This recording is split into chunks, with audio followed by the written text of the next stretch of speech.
Coming up tonight on Business Live, separate International Monetary Fund team expected in town from Monday to aid restructuring of the value-added tax system in the country. And as part of the reforms, there will be an IMF mission specifically on VAT, which will be coming in on Monday. And the minister requests that we give them all the support so that they can carry out their assessment. We'll be having a discussion on the back of this as the International Monetary Fund has officially begun its crucial fourth program review with the government ahead of the scheduled 5 August date.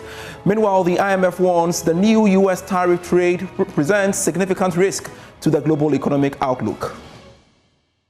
The introduction of trade measures does create some uncertainty, especially rapid introduction, and uncertainty leads to impact on consumer confidence.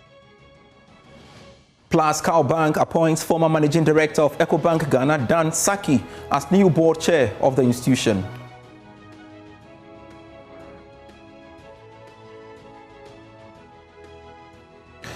We have details of this and more lined up for you. Please stay on.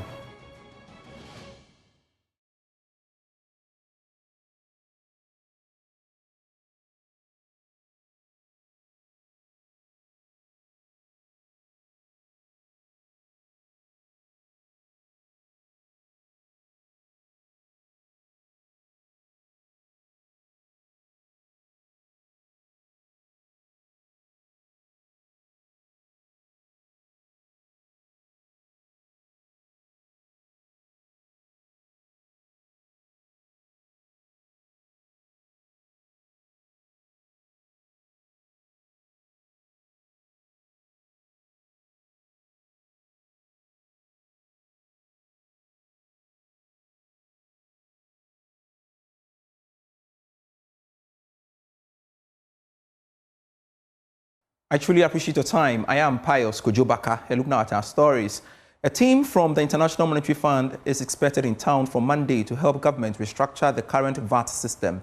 This team is different from the current official one that is in Accra, basically for the Ghana's fourth review program. Speaking at the Ghana Revenue Authority Management Retreat, Director of Revenue Policy at the Ministry of Finance, Daniel Noah, said Ghana is committed to working with the fund to address the challenges with the VAT structure. To these schema changes, it was also indicated that there will be major reforms to the VAT regime. This will include the eventual scrapping of the COVID-19 levy, the recoupling of National Health Insurance levy and Get Fund levy with VAT, and a restructuring of the threshold when it comes to small taxpayers. So these are some of the things in the budget. And as part of the reforms, there will be an IMF mission specifically on VAT, which will be coming in on Monday. And the minister requests that we give them all the support so that they can carry out their assessment and the assignment that they've been given. Continuing, it says, let me use this opportunity to charge the Commissioner General's team to ensure that these reforms are smoothly operationalized with engagements with relevant stakeholders and the general public. Transforming our tax regime is a journey which we have started. It is not a destination. It requires commitment and dedication, and I'm confident that together we can achieve this vision to impact and provide growth. And we know the International Monetary Fund has officially begun its crucial fourth program review with the government ahead of the scheduled 5 August date. Now, initial talks have focused on the country's tax revenue system, particularly the VAT system. Concerns are growing that Ghana may fail this review following its inability to meet most of the last year's program's targets. There are also speculations that the issue of extending the program could be a key topic during this mission visit. Let's have a discussion on the back of this development and, of course, get onto Zoom and speak with Professor Patrick Esume. He's an economist, and he joins us right now for us to have this quick conversation. Pleasure you could join me on Business Live, sir. Now, the IMF team has been in town for the past couple of days now. Ahead of that, we know there is a scheduled date that is August 5 for the review.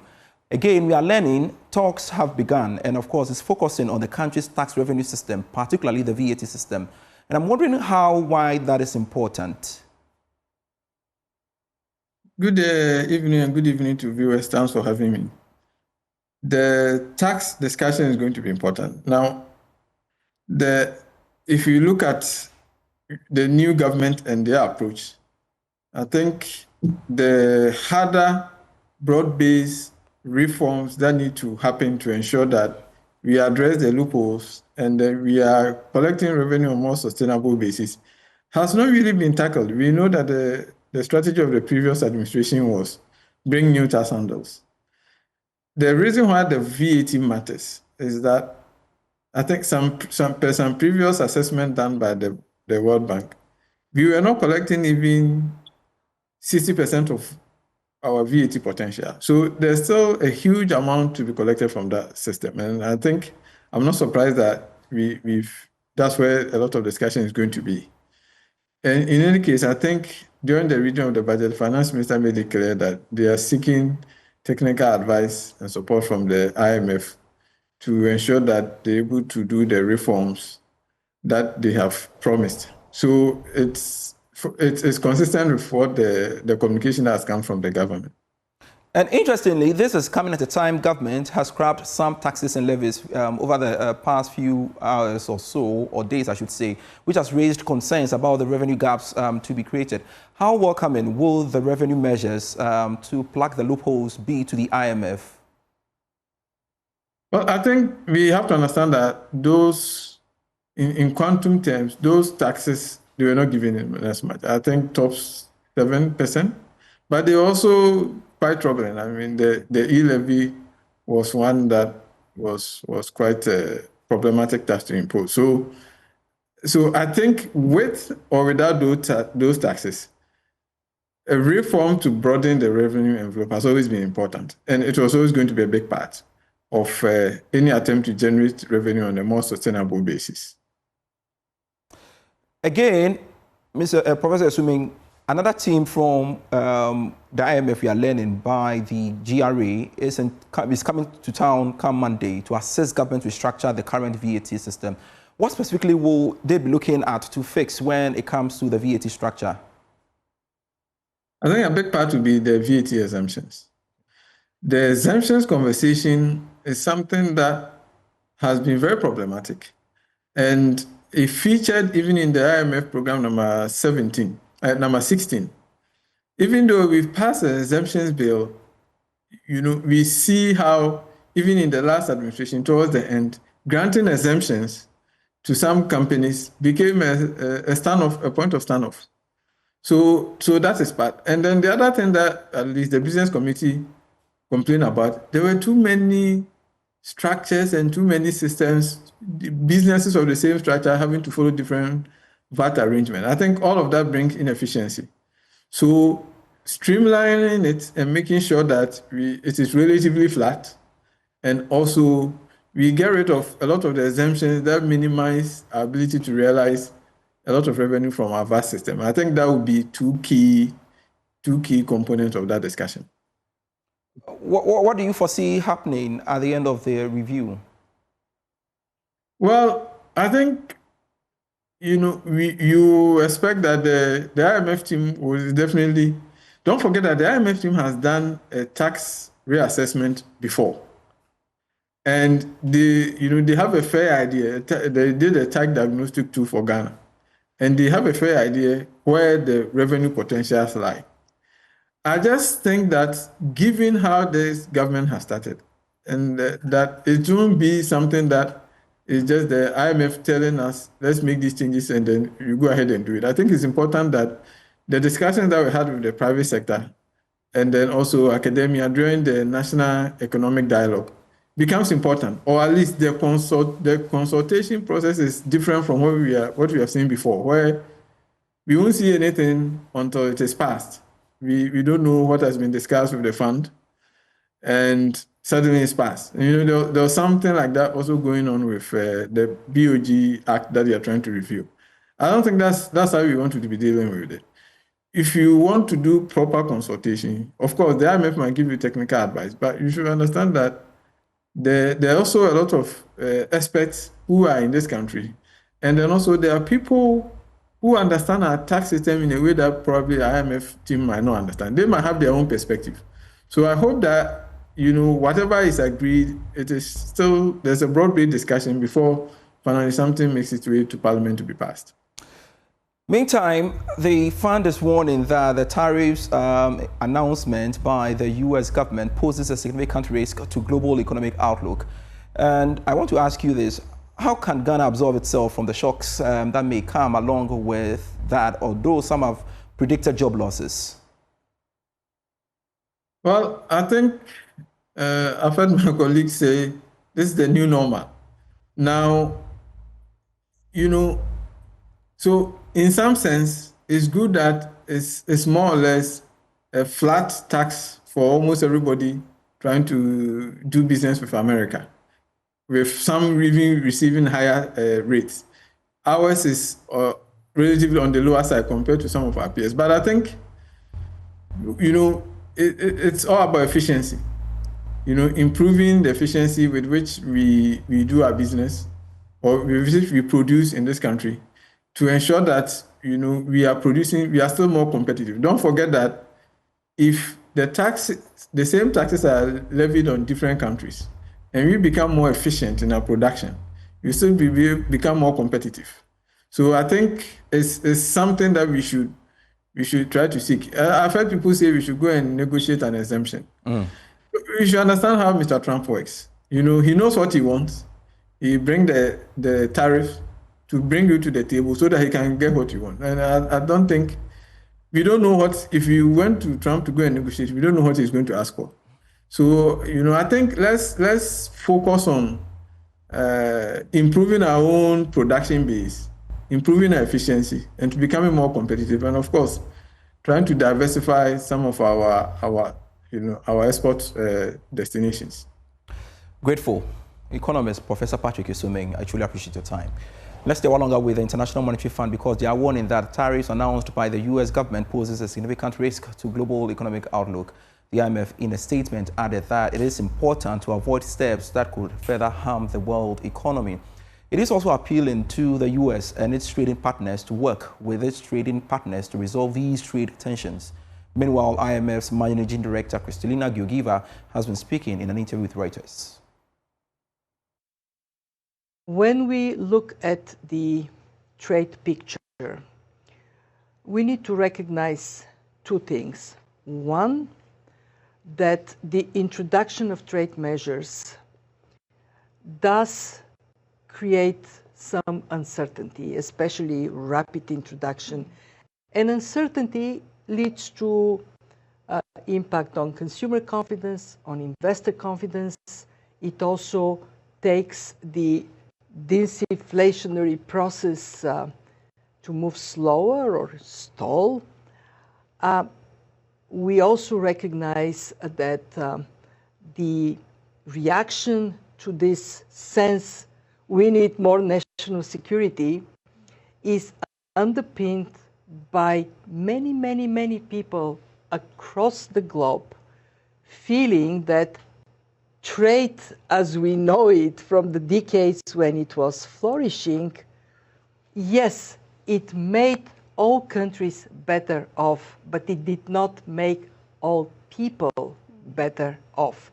And that, of course, gave that push to let's protect our own jobs, let's protect our own economies. We're seeing, however, that despite all this, the economies have proven to be resilient. Trade has proven to be resilient. Yes, today, GDP growth is faster than growth in trade, but not by much. In other words, trade continues to grow. Trade in services grows much faster than trade in goods.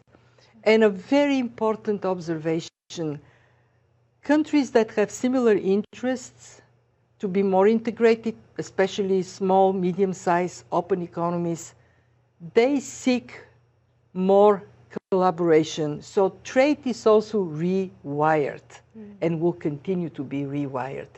So that is the context within which, in there is a lot of anxiety around developments.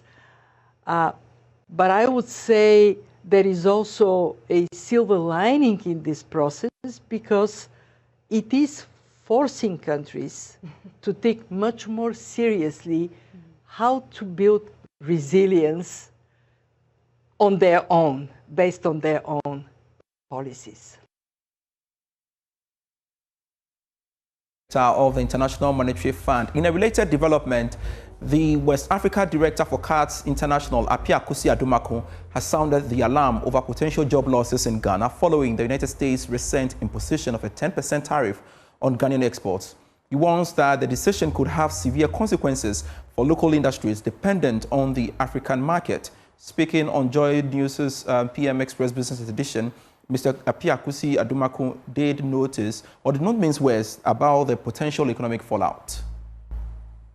It's not only Ghana that we should be concerned about it. It's something that the whole world, every nation, because no country was left out. Even those who were left out were those who got a 10%. The friendly nation. Yeah. Yes, UK got 10%. And China, you saw the range in which they were placed.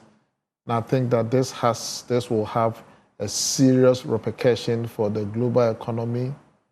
In fact, we may experience some, economic downturn as a result of this tariff. Is going to reduce international trade. Jobs are going to be affected. In Ghana, we do export goods to the U.S. market. Last year, I was in Koforidua. There's a company, an apparel company that produces garments, contract-based to U.S. brands like Walmart and all the major brands.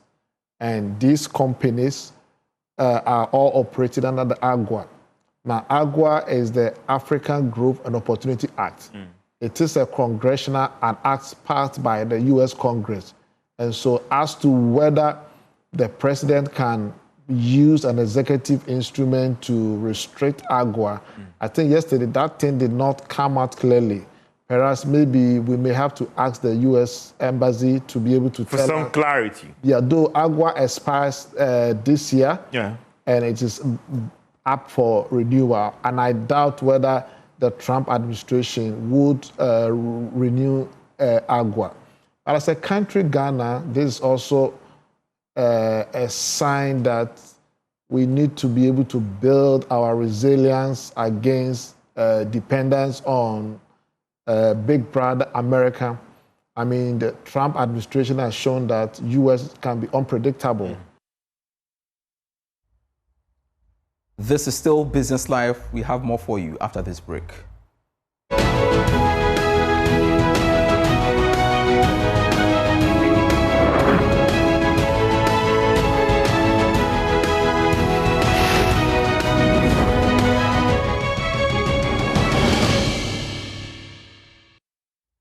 Hello again. The Chief Executive of the Ghana Investment Promotion Center, Simon Maggi, has expressed optimism government's 24-hour economy has the potential to attract more foreign investments and create jobs. Speaking on the sidelines of the inauguration of the Teleperformance Ghana's third operational site in Accra, Mr. Maggi noted that it has the potential to help investors recoup their investment quickly. Here's a report.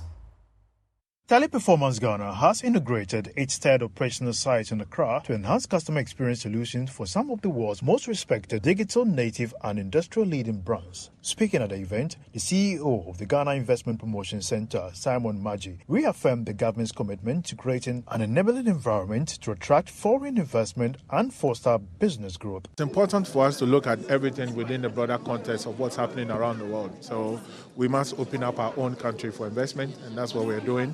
We must encourage those who are already investing here to reinvest a lot more, like what we've just witnessed. TP has been here for 3 years.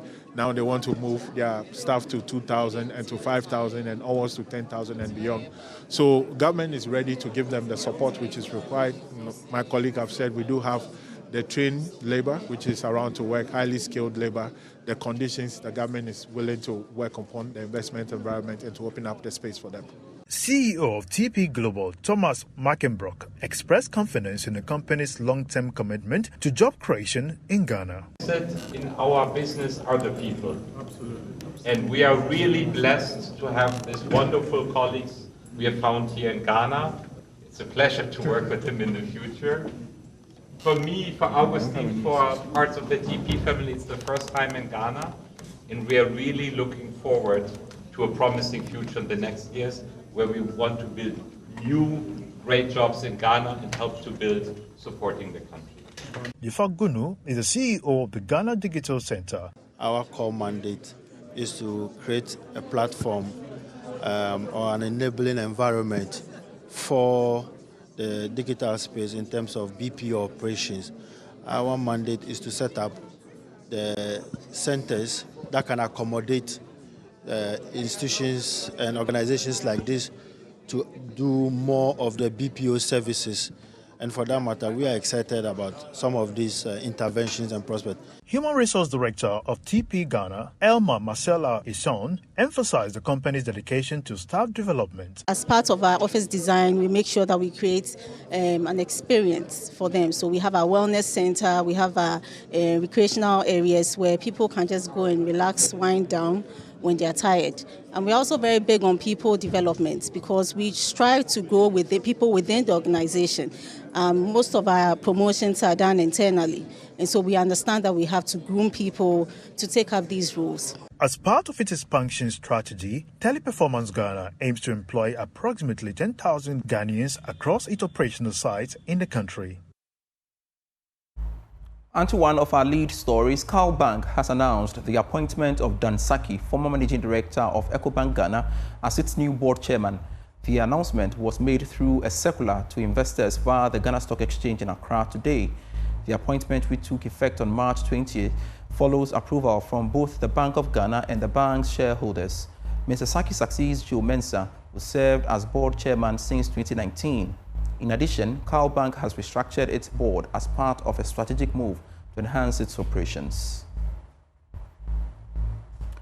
More on appointment, President John Mahama has appointed Dr. Naomi Kwete, the regional head of consumer banking at EcoBank, as the new managing director of Consolidated Bank.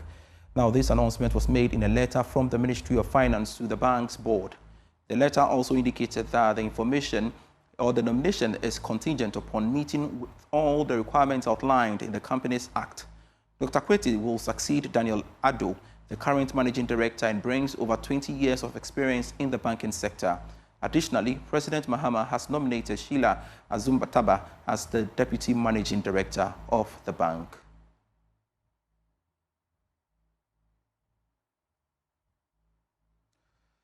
And to some other stories, the abolishment of Ghana's E-levy has sparked mixed reactions among mobile money vendors.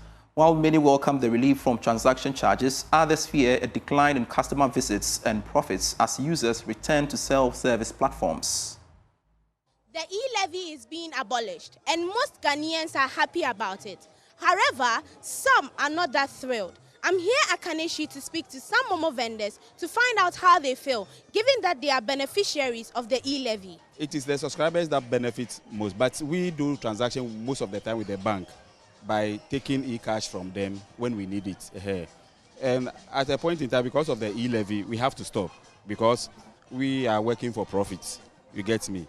So doing the transaction with the bank and for them taking part of your profit, it's kind of a loss to us. So it was like we stopped going to the bank or stopped doing the transaction with the bank because of the E-levy. But for now, yes, we can go back and do business with the bank because there is no more E-levy. I would have the ease of having my e-cash because I can sit in the office and then do transaction and get my e-cash. But before, because of the E-levy, I have to be going around to my colleagues to get e-cash just to avoid the E-levy because what the E-levy charges us is more than our profits. So it was like we are out of business. But for now, I can sit at my comfort and then get my e-cash from the bank. So that's how it's going to affect me directly. I think when the E-levy was first introduced, most of the subscribers, that is our customers, they prefer to come to us to do the transaction because when they are doing the transaction on their phone, for MTN charges, they have a cutoff point. Those times it was up to 1,000 cedis. Now that it is 2,000, those it was up to 1,000 cedis. But for E-levy, if you want to do a transaction of 5,000, you pay E-levy on all the 5,000. But if it is MTN 5,000, you pay charges on only 1,000 cedis. That was then. So we had a lot of customers from the beginning. But when it got to a point, I think about 3 months, everything became normal. Well, people want to sit at their home and do their business. But except those who want to do a large sum of money, that one, it will favor them because the cutoff point was around just 1,000 cedis. So if you want to do a transaction of 6,000, it is better to come to the agent to do it than to do it on your phone because of the E-levy. The E-levy, those who benefit from it is the subscribers. What will help us is that if we are transferring money to our wallet to the bank account, that one there they won't take anything from us. Some of the customers they don't know how to do the transaction on their phone, so they will ask you, the agent, to send to them straight away. And some of the customers, let me use this word, they think they are wise enough, or because of literacy, so they may say, I'll do the transaction on my own without coming to agents. So that one will affect me. I feel someone happy, somehow sad. How? Okay, it's going to affect me some way because people used to come, because of the E-levy, they used to come and send money frequently. Nowadays, since the E-levy is out, they will come rather do the deposit and send it from the phone. So it's going to affect my marketing now. Oh, normally, it's going to cause a lot of confusion between us, the agents and the customers, because most of the customers don't know enough about the E-levy. And when they come, they insist that withdrawing money does not even take charges again. So when you tell them they charge, then a lot of confusion that comes between the agent and the customer. Somehow it's good, but somehow it's going to worry the agents who serve the customers, because they are going to complain a lot. Some may even think we are stealing from them, because most of them, so the education needs to go out for them to know that withdrawal does not involve with E-levy. E-levy withdrawal charges has been there before E-levy was invaded, so they have to understand it, that withdrawal charges is there. There you have it. Mixed feelings amongst Momo vendors. Some are happy about the E-levy being abolished. Others are not thrilled because they are going to lose customers. From Kaneshi, Rosla Calistego, Joy Business. And that's how we part company here on Business Life. I am Pius Kojobaka. We have more for you when you log on to myjoyonline.com/business. Beyond the Numbers is next.